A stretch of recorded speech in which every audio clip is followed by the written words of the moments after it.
Probably should get started, 6:30.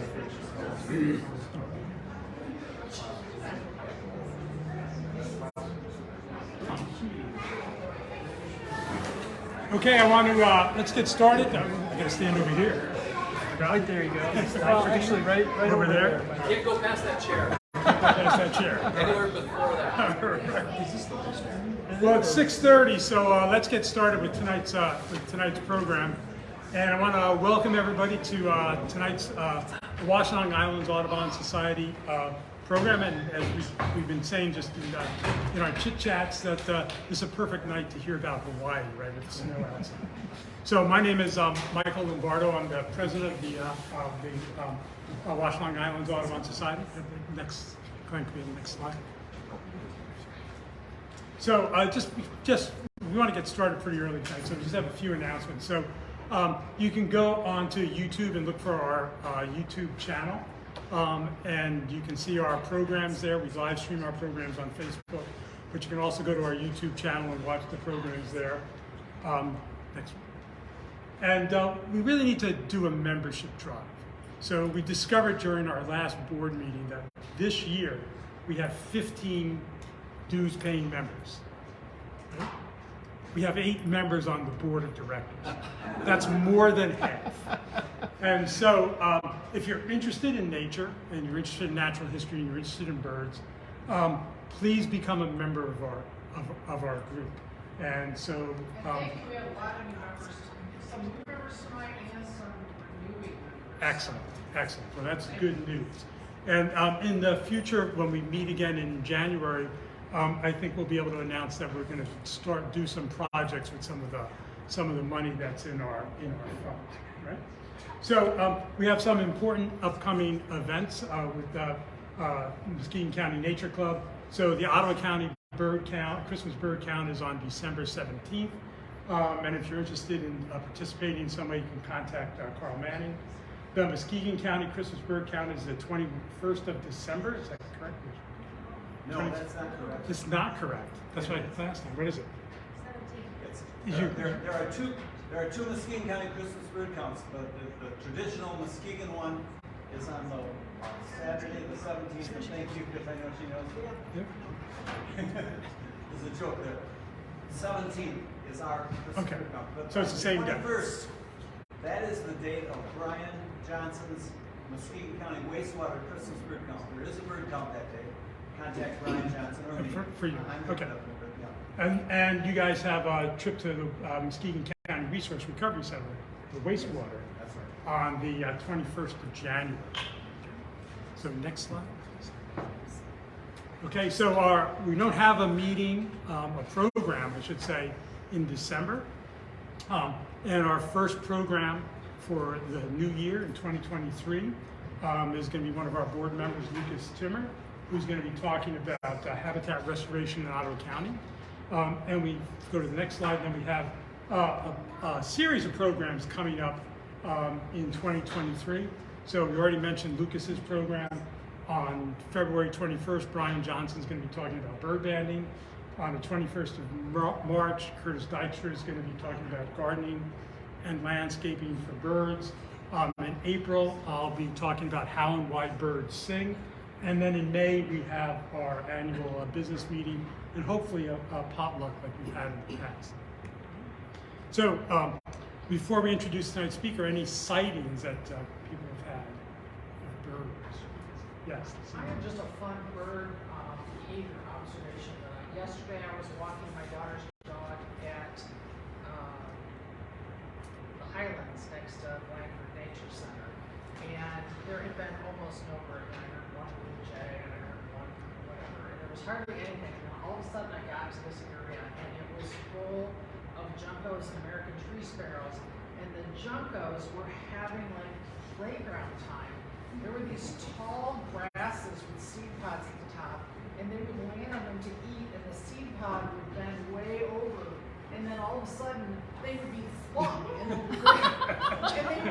were hopping all over. It was like they just kept doing it. It was like I felt like they were on a playground, and they would hop down little stuff, but then they keep going back up these things, and it was like catapulting juncos everywhere. It was the most. I watched watched it for like 10 minutes, and the dog was good. Aww. Sounds like fun. Anything else? What else have people seen? Snow buntings on Harbor Island. Snow buntings? What else? Nice. Yeah. Mine isn't all that exciting, but it was kind of humorous. But my neighbors behind me have a chicken coop, and I went over, kind of working in the backyard one day, and I saw a Cooper's hawk inside the coop. It flew in, and all the chickens were ganging up on it. And none of the chickens got hurt, but it was just interesting to me that a Cooper's hawk would try and go for a that chicken. large of prey. Right. So.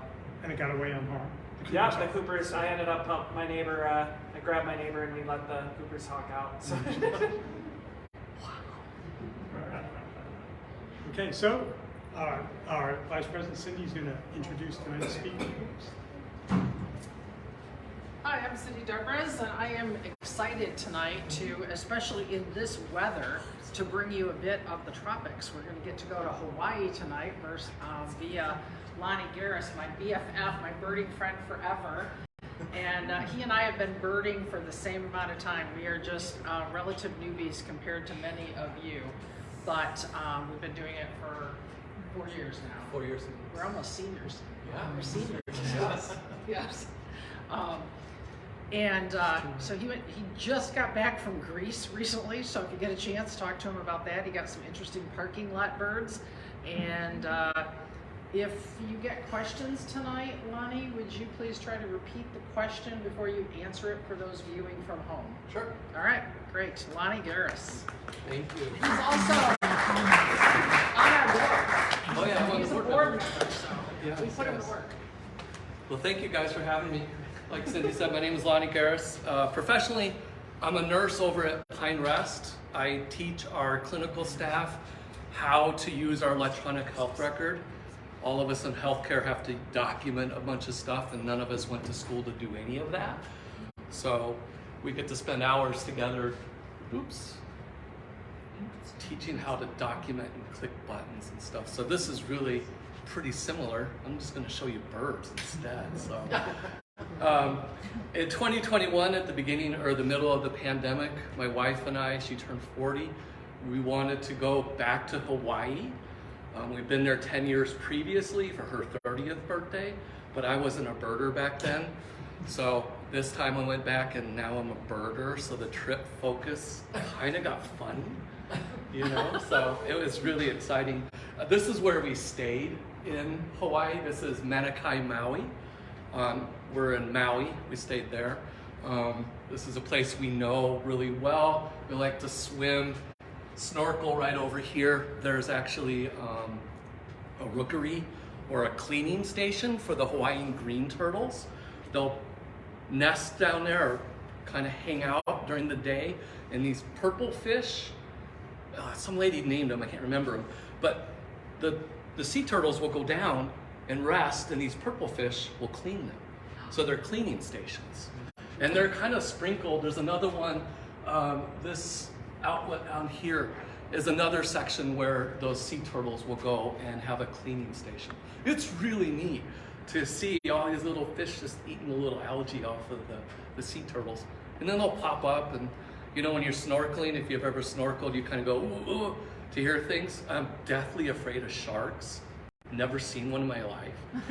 But our first trip there, Jocelyn, my wife, she's like, and a sea turtle is just coming right for me. It's gonna hit me, so she's yelling at me, get out of the way, get out of the way. Because it's a fine if they hit you. If you touch them, it's your fault, you know, so they'll give you a fine for it. It's really, really interesting. So I wanted to talk about how to get there during the pandemic and how weird it was at this time. So remember, the pandemic is going. We've had the first 2 shots of our vaccinations, and getting there was really interesting. When we bought our tickets, the state of Hawaii sent us an email with an attestation form saying, hey, we see you're coming to Maui. We need to verify that you actually have the vaccines. We want you to sign this legal document that says you have the vaccines. And there's some more things you're going to have to do. So we did a bunch of stuff. One of those things that we did was we had to put an app on our phone called the Aloha Safe Alert. That app had to be running on our phones the entire time we're moving around in Maui. And what it's doing is a handshake for any other phone that it comes in contacts and shares our contact information behind the scenes. We never saw who did contacted us, but if someone had popped up positive for COVID at that time, we would have been notified that, hey, there's a cluster and you happen to visit at that time with these people. The other thing we had to do was we flew from Grand Rapids to Denver. I'm from Colorado, so DIA is pretty familiar to me. And United is Terminal B. And we got off the plane from Grand Rapids, and immediately we were shuttled to the middle of Concourse B. And Hawaii, the state of Hawaii, took over a really big section like this right here and set up really big lines. And they had individuals with iPads, and we had to bring our vaccination cards, present them to them. They looked up our state's registry to make sure that we really did get these vaccinations. And then we had to get an armband, and then we could get on the plane. If we didn't get that in Denver, there was another station in Maui to do the same thing. And 2 days in our visit, on the news, the local evening news, they discussed these two individuals from the south of the US who didn't play fair with the rules, and they got a 10-day vacation in the Hawaii jail where they quarantined them. So we felt pretty confident that we were around a lot of vaccinated people and we could move around pretty comfortably. It was very interesting, very surreal at the same time. So it was different. Prior to going there, I'm kind of funny. I like to research stuff. So I started asking my friends, hey, you've been to Hawaii? What can you tell me? So I don't know if you guys know Eric G., local physician and local birder. He'd been to Hawaii, and Eric takes notes, lots of notes. And boom, I got an email from Eric with like a 2-page PowerPoint of go to this place and this place, hook up with these folks. I mean, it was amazing. So I reached out to friends. They gave me information. He set me up with a tour company, but the tour fell through due to COVID. But they were really, really nice. They sent me places. They said, hey, check out this place. It's known for have these birds. They were really, really helpful. And it just made a big, big difference in getting to places that I wanted to go. First bird. Oh, you want to hear what it sounds like? Yeah. It's really, really neat.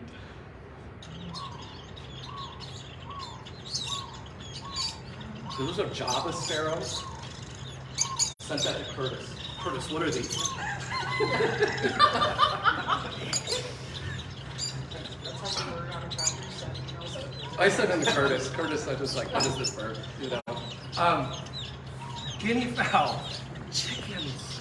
So 10 years ago, there were chickens on the Hana side of the island. If you've ever taken the road to Hana, it's like this. And there were chickens everywhere over there. This time, there were chickens everywhere. Everywhere were chickens. I was amazed at the number of chickens. Want to play it again a little louder? It's as loud as it goes. Is that as loud? Okay. So, first bird in the parking lot of where we're staying, I see this cattle egret. I was like, oh, that is so cool. Because we've had, 2 in Ottawa County in the last 2 years? The one in the parking lot in Grand Haven and the one in that field that we were chasing. And Curtis is doing a live stream and he missed it. It was a bummer. Cattle egret. They're literally cattle running around and they're sitting on the top of them, just walking around the backs of cattle. It was really cool. And they let you get close. They were really not at all shy about being around you.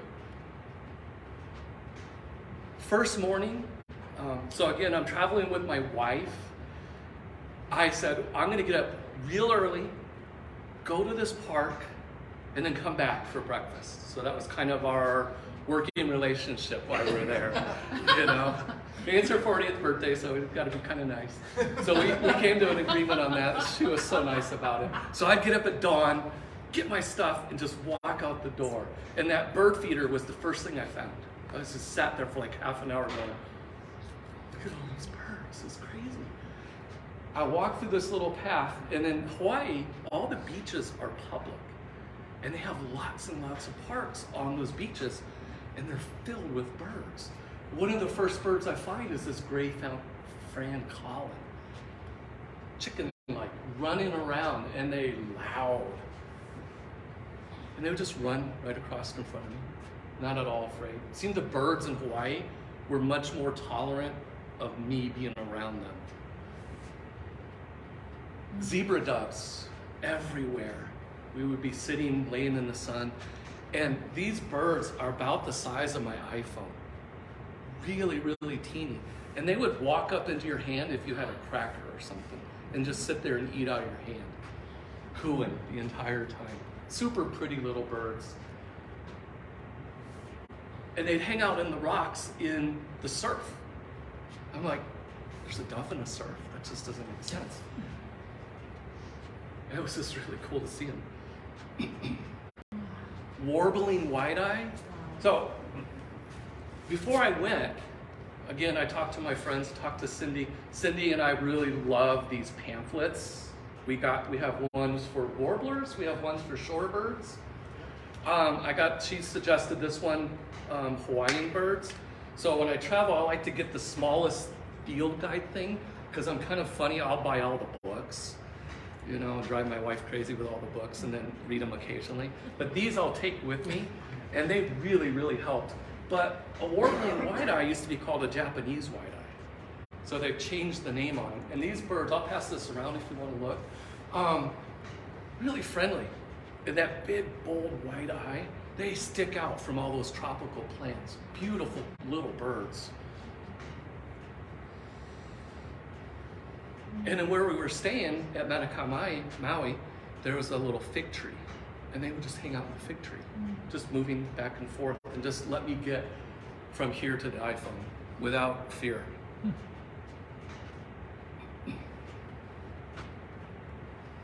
Red-crested cardinal, the first cardinal I saw there, didn't even know what it was. I was like, that's a cardinal? It's so cool. Really friendly birds as well. And I'll try and put like 2, maybe 3 photos of each bird in here, different perspectives for them. Java sparrows everywhere. Really talkative, really social birds. Again, we'll let you get really close. That fig tree that held the warbling white-eye, at night, for some reason, that was their roost. And I think one night I stopped counting at about 500. They just kept coming in waves. And it was so loud, I had to close the door because they were just so talkative. And then boom, all of a sudden, they stopped. No more talking. And it was lights out. It was really, really, really neat. And they loved to be with each other. They would also hang out with the parrots, the rosy-billed parrots. Common waxbill. There was 2 waxbills. This is the only one I could get any good looks at. I couldn't see the other one. They just have that cool, comical kind of mask. Really neat. And they'll hang out in little groups like this on the parks and just run around.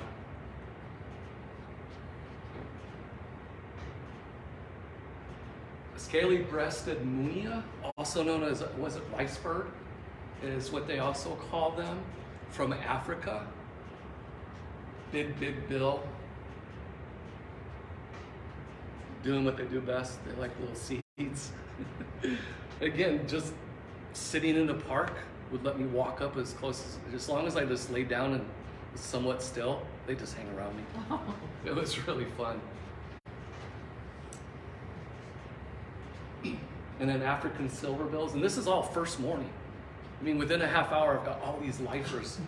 Just, my mind is blown how easy it is to find these birds and how friendly they are.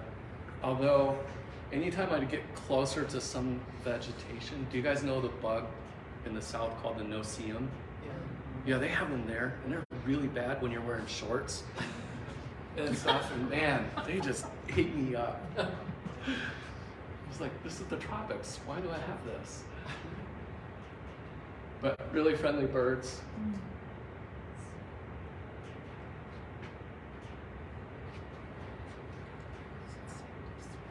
And then the rosy-faced lovebird on eBird, they're listed as exotic provisional. They started the reclassification. Lots of these, especially at that bird feeder. They love the black oiled sunflowers, and any place with any type of foliage, they would be there. Or just cruising across the surf. They were really neat. I mean, little green birds that stick out. So pretty. And hanging out with their Java sparrow friends.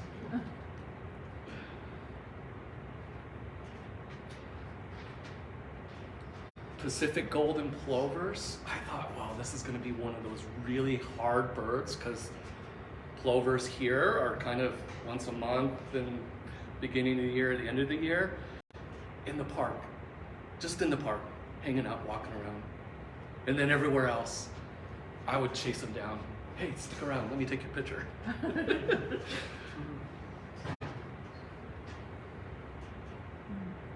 Really different than our plovers. You can see the gold.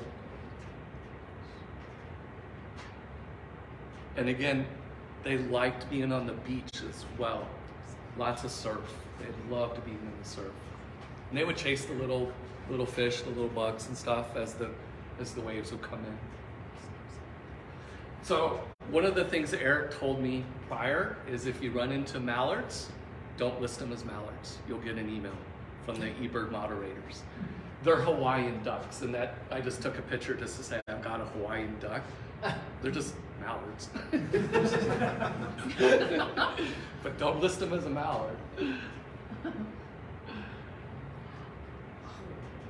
So, black-neck stilts.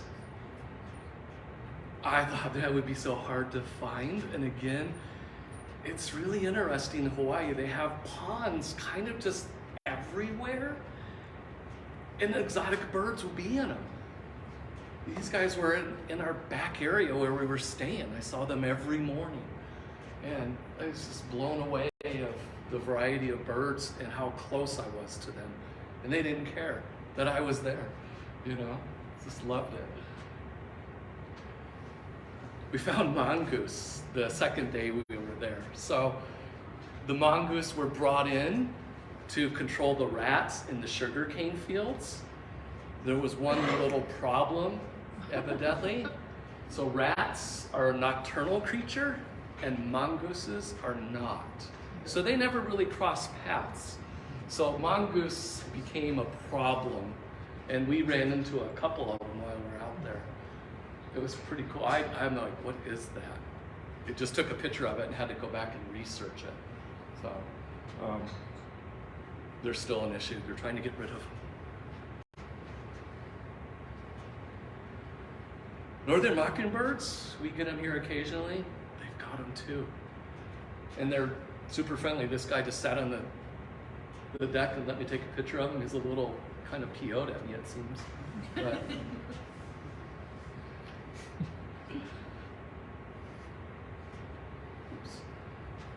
coots, they have coots, but you gotta call them Hawaiian coots. Otherwise you get an email. I mean, they look just like ours. It's just funny they just put Hawaiian in front of everything. So it's not a separate species? It is a separate species. Yeah. All right, so Yeah. you got it. I got credit for Hawaiian coot. Okay. Although I tried to look up coot and I was like, it's not on here. Again, I love the plovers. I chased them down every time I got a chance to find one. But this guy was probably my favorite bird while I was there. Wandering tattler. I mean, isn't that just the coolest name? Yes. Tattler. And they love the shores. And anytime I could find one, I would just camp out and just photograph it all day long. Super cool birds, about like this big right here, hanging out in the surf primarily. Just neat looking birds. Loved them. Chasing that. His little crabs would be running around. I don't know if you've ever walked on this type of rock. It hurts. It's sharp, it's pointy, and it's got little splintery things, so you've got to wear your sandals or some types of shoes. And they're slippery as all get out, and they're constantly being washed with the surf. So you got to be really careful when you're out there walking around. We did see a girl. So there's a saying, don't ever turn your back to the ocean.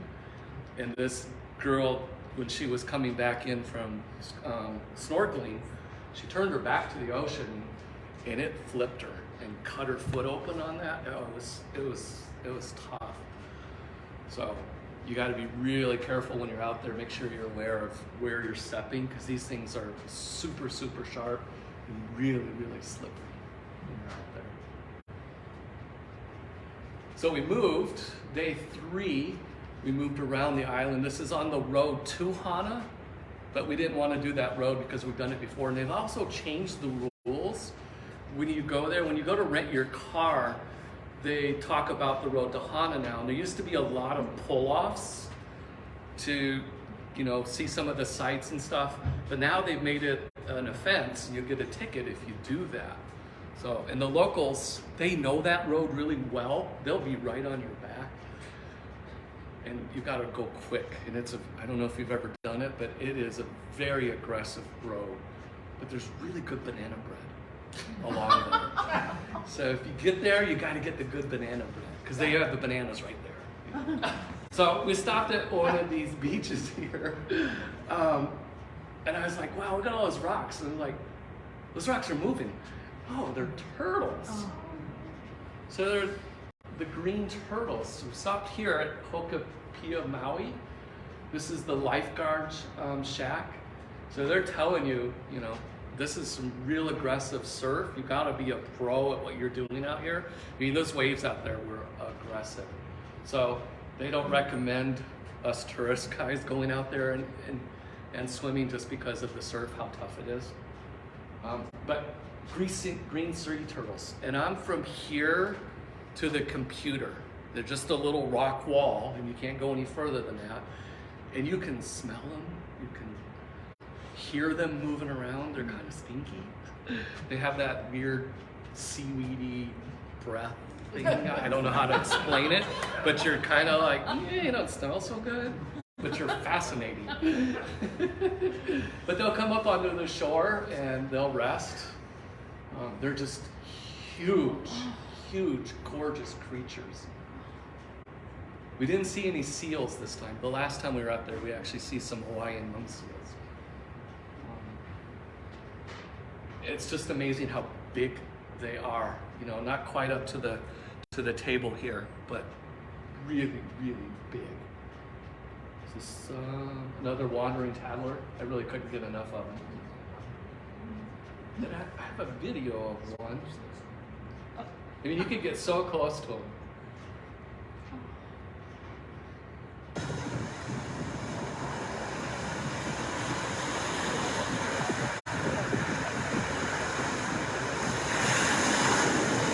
You can see their tracks coming up as they pull in.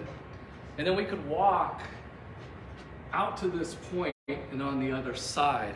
And there's something really cool on the other side, which I'll get to in a couple more photos then. We also traveled to Hosmer Grove. So we're gonna go up the crater, up to the top of the mountain where the observatory is. And Eric turned me on to this big old mountain up there. Big crater, volcano, and then this really cool patch of eucalyptus trees. It smells amazing. It smells so good. And you walk up through this path, And you go through this area here, and there's big bands of clouds. And we're after the honey creepers, the endemics of Hawaii. And they're in this one little valley in this area. I did have a driver. There's my wife, Jocelyn. So if I didn't have a guide, she was my driver at least. And the beginnings of the rental car problems were starting to manifest. So we, tried to get the smallest cars as possible. Well, they didn't have any small ones, so they're like, would you mind getting a convertible Mustang? We're like, well, if you have to. And she's in heaven because she likes to drive fast. And so she was super happy driving me around. It was a good trade-off for her. But this is that valley where the honey creepers are. And this is where they are in Maui, this little valley right here. This is their habitat. And they're moving further up the valley as the climate is warming. The mosquitoes from the ships are moving up in elevation and chasing them. And they're getting malaria, evidently.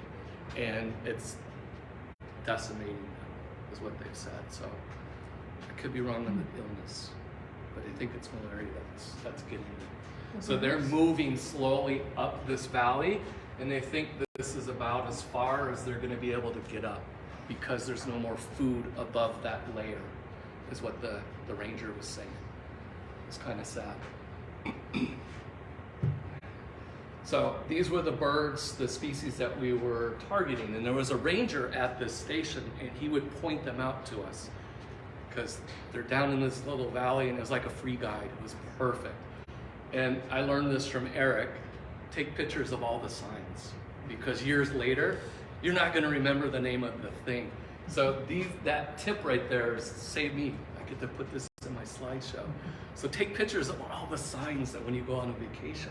So it helped me figure out what birds I was going to show here, because I couldn't remember them, because they're so interesting. So this was really the coolest bird there, the honey creeper. That that we didn't see him the first day. We actually went there 2 days in a row because we missed him. But look at that, he's orange in that bill. And this is the flower they're after, right here. And that bill is designed to go right into that flower. And we watched them feed for an hour or so.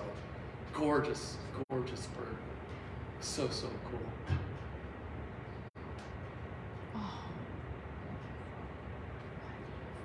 Isn't that neat? I just love that. Bright, bright orange against that dark green. And then the mist would come in and kind of obscure it. Would you say his name again, Iwi? please? Yeah. And I'm going to butcher some of these words in there. Iwi? Iwi. Thank you. See, I just call Curtis. Iwi.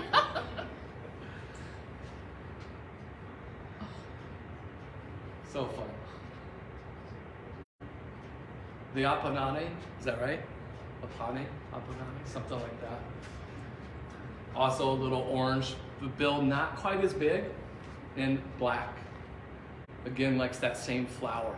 And there's just a band of these flowers that are up there.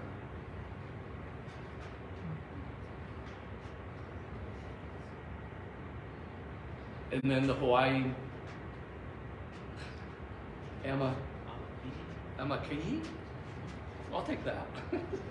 The yellow one also has a large bill. There's 2 orange and 2 yellow.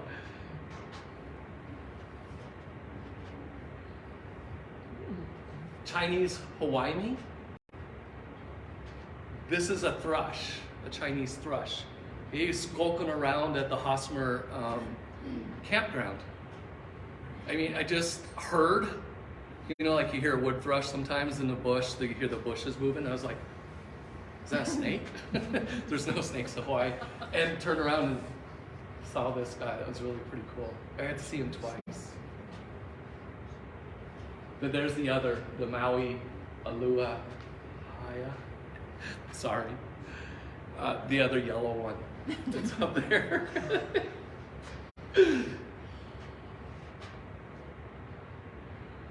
So then we took the road up to the Hawiian, and I'm butchering that name. My wife would be embarrassed for me. But up, and you've got to bring a sweatshirt. You're at sea level and you're boiling. You get here and you're freezing. It's windy. There's a lot more moisture. It's cold. Jocelyn's like, what are those birds? She finds more birds for me just by going, what are those birds? I've trained her in my last 4 years. Same thing, yeah. I trained my wife to say, if you see a bird, I don't care if it's a robin or a blue jay, just point it out to me. Or goldfinch. Goldfinches. Absolutely goldfinches. Exactly. And she's like, what are these? Oh, chuckers. So we got to see the chuckers. We were really after the brants, or the Chinese, or the Hawaiian goose. We could not find those things to save our lives. And like an hour later, someone listed them up there. So, oh, I just missed them. So chuckers were, I'll take those. Those were pretty good. So I was glad Jocelyn found those for me. That's what it looks at the top. All volcanic. And there's rangers up there. Don't pick up anything. Don't pick up a rock and go, ooh, neat. They'll yell at you. They don't want you taking that home with you. So they're pretty aggressive about leave it alone. Look at it, take a picture, but don't take it home. And then the observatory, Dove Science City up there, 18 acres, started in 1958, actively working right now. Military uses it, civilians use it. It's really a neat space up there. And that's as close as we could get. And I mean, you're above the clouds. It's an amazing place up there.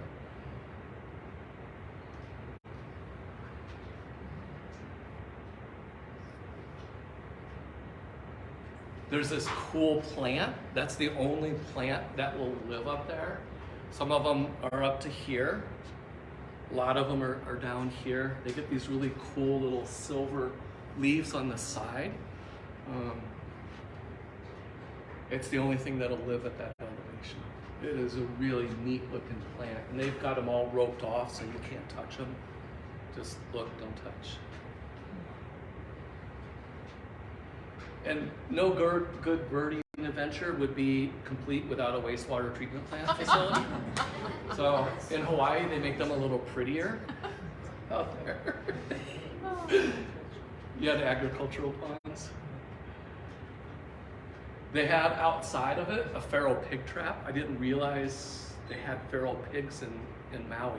Never saw any, but I've got traps for them, so it's got to be an issue. Got my first picture of a long-billed dowitcher. Seen them before here in the States and stuff, but actually getting a picture, I was really pretty happy with it. I did see a semi-palmated plover, and it came up as rare. Yeah, so I was happy with that. Got pictures of it to prove it, so.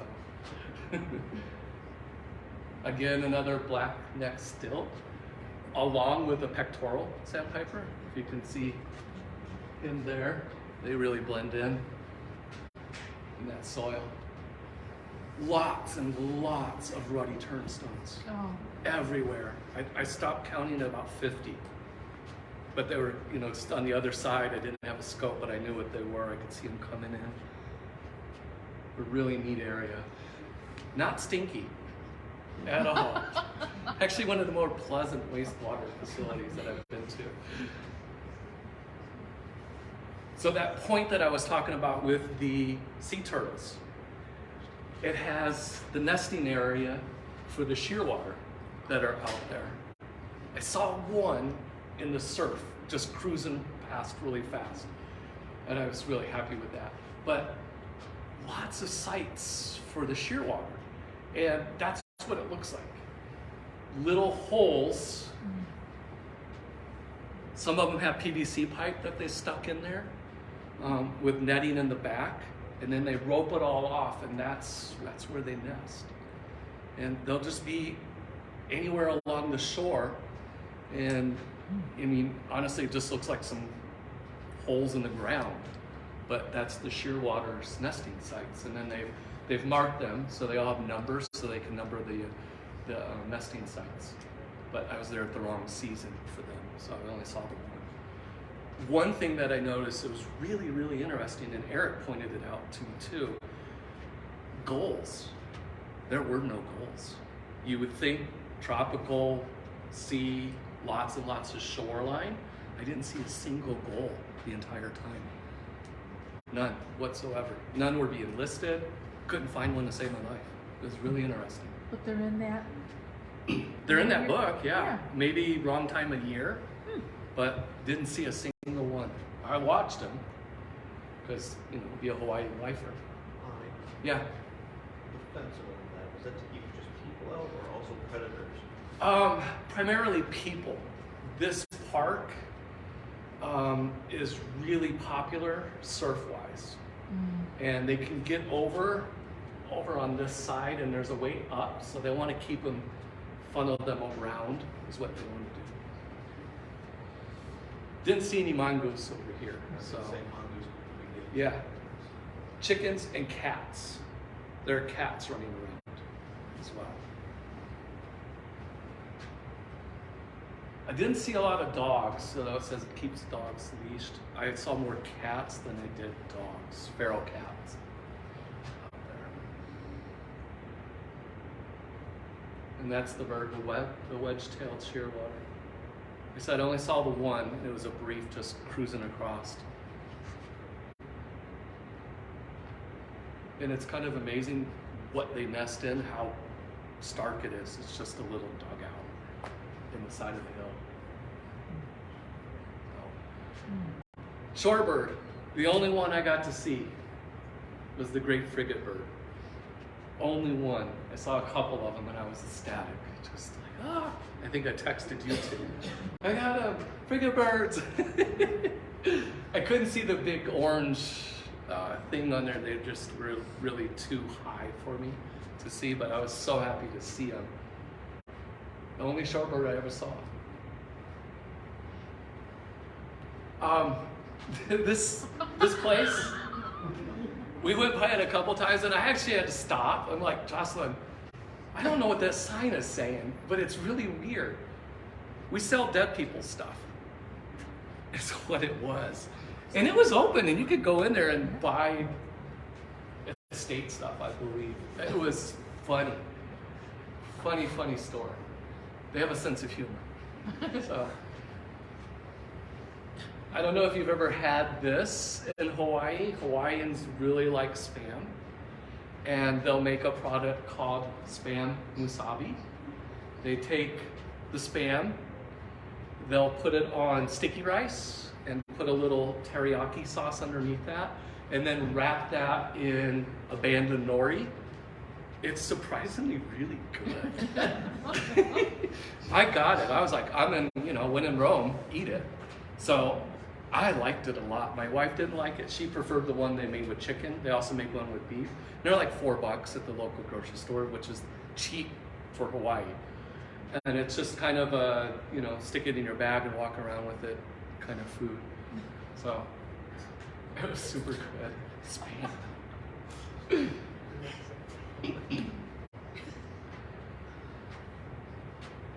Had a pretty little sign at the end there.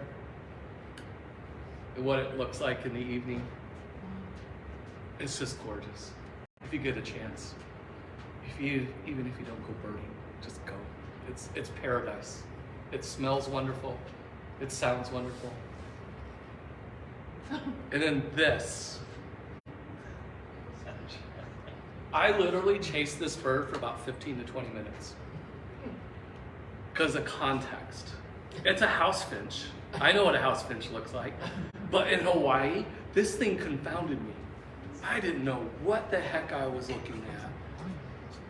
I almost put it on What's This Bird? It freaked me out so much. And I finally was just like, take a deep breath, look at this bird, think horses, not zebras. Oh, it's a house finch. Is it really? Huh? Is it really? Yeah, it's a house finch. It's a male house finch. It's so vibrant. It's so. It looks different. And it just, the trees that it was in, I'm like, this doesn't make sense. So even though you go to exotic places and stuff, the normal birds would probably be there too. There were house sparrows there. Again, I chased one. I'm like, is that really one that I think it is? So it was a Hawaiian lifer. Absolutely. So, that concludes my discussion. So, questions?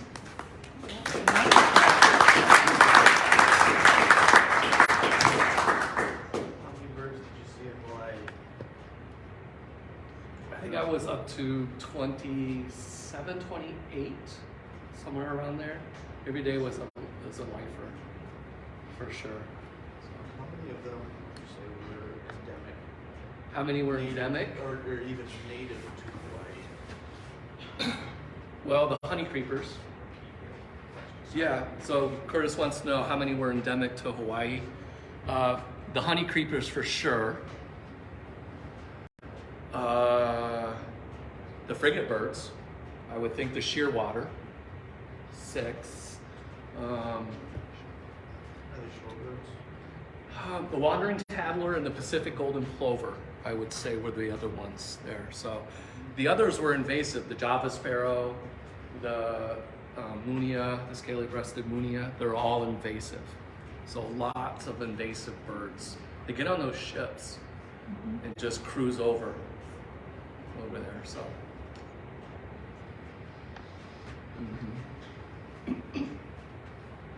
Beth. Lonnie, what month were you there? And were the shorebirds, like, was the ruddy turnstone in breeding plumage?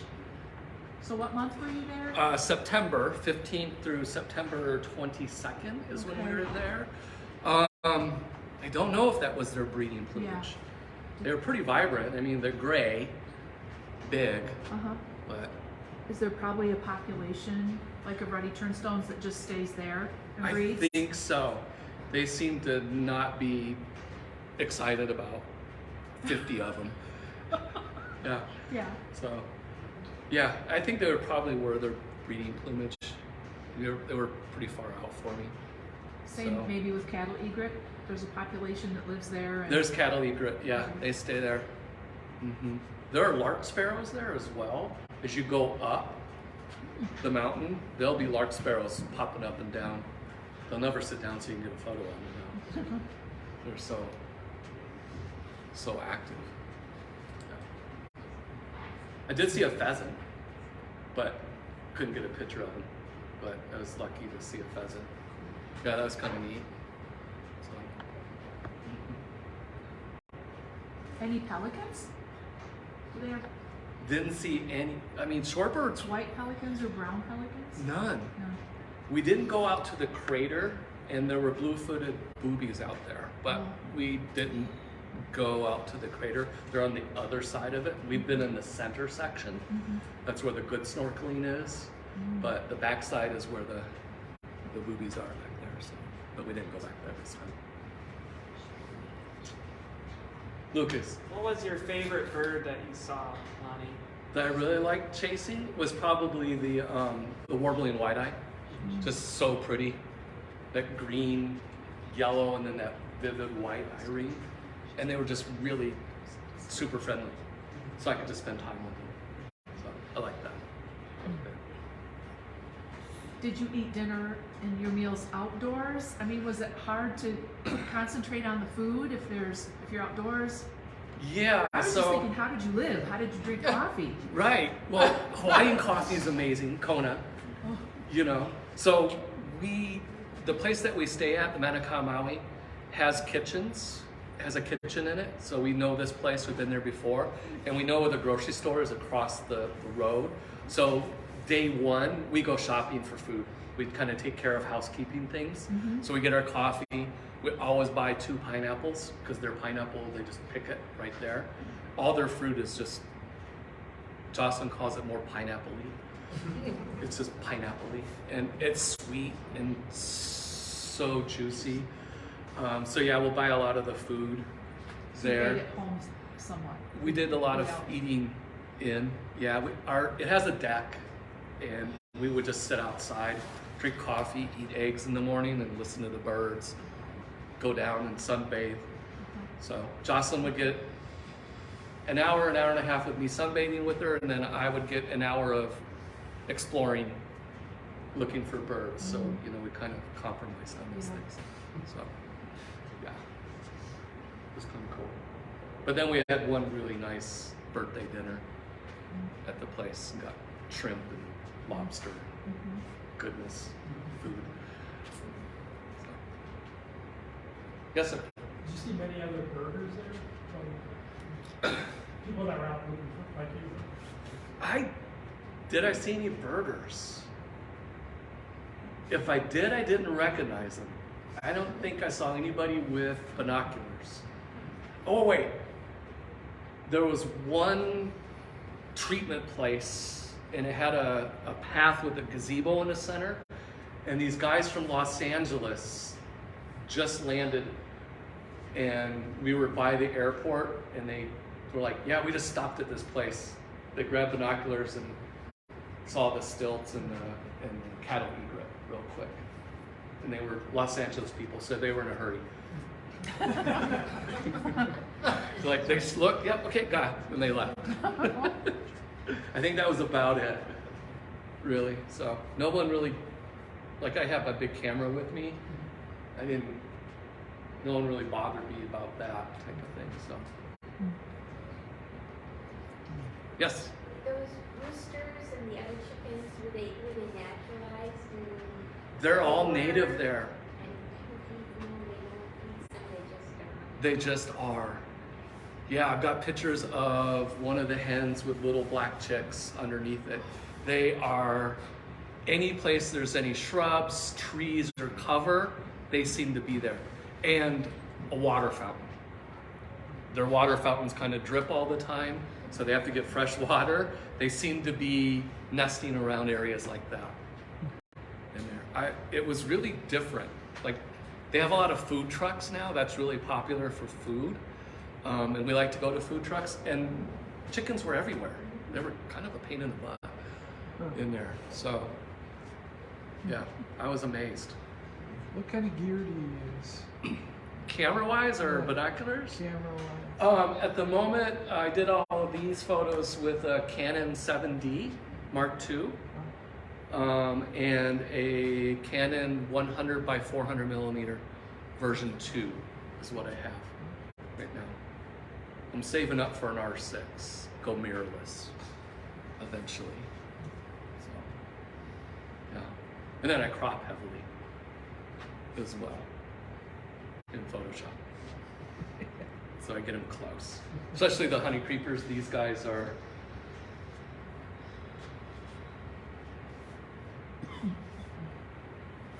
they're pretty far away. These guys are, they're from here to the back wall with that, so yeah. Wow, that's great. Yes? That valley didn't look like it had paths to it. Were you just No, the valley here, and then they had paths along the edge. None of them led that way. They all led away from the valley. But there were hiking trails up there, but they didn't let you go left towards the valley. And they had a ranger there. I was surprised that he was sitting there. Came around the corner and was like, oh, there's a ranger. And then he shared all his knowledge. He was really, really nice to talk to. He was there both days. So he just would fill me in, and he knew I missed on the first one, the EE week. I missed on him, and he's like, yeah, he's here. So he was really helpful. This guy, my favorite. That guy there. That's just neat. Thank you all. Thank you all for Lonnie. coming. Appreciate it. Thank you all for coming out. We hope to see you again in January. Keep checking our website for our location, because that's still a little bit in flux. We may be here, and we may be in the live across the way at the Loudon Library, but we're still working on getting the spot. Right? So I hope everybody has a safe and happy holiday season. See you in January. Thank you.